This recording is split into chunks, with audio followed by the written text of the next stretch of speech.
দলের সিদ্ধান্তের বাইরে গিয়ে সুপ্রিম কোর্ট বারের সভাপতির দায়িত্ব নেয় ব্যারিস্টার মাহবুবউদ্দিন খোকনকে দেওয়া অব্যাহতিপত্র প্রত্যাহার করেছে জাতীয়তাবাদী আইনজীবী ফোরাম। মঙ্গলবার বিএনপির ভারপ্রাপ্ত চেয়ারম্যান তারেক রহমানের নির্দেশে এই অব্যাহতিপত্র প্রত্যাহার করা হয়েছে বলে জানান ফোরামের দপ্তর সম্পাদক জিয়াউর রহমান। ৪ এপ্রিল দলীয় ফোরামের সিদ্ধান্ত উপেক্ষা করেই আনুষ্ঠানিকভাবে সুপ্রিম কোর্ট বারের সভাপতির দায়িত্বভার গ্রহণ করেন মাহবুব।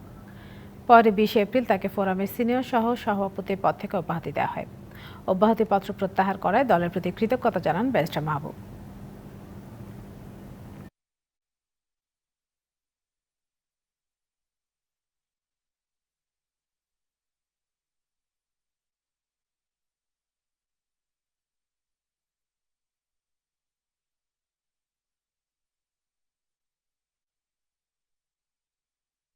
বিএনপির মহাসচিব জনাব ফখরুল ইসলাম আলমগীর, স্থায়ী কমিটির সদস্য ডক্টর মঈন খান, আবুল কাসেম চৌধুরীর উপস্থিতিতে সিনিয়র আইনজীবীর সঙ্গে আলোচনা করে আমাদের প্রিয় নেতা দেশনায়ক তারেক রহমানের সম্মতিতে চিঠি প্রত্যাহার করা হয়েছে।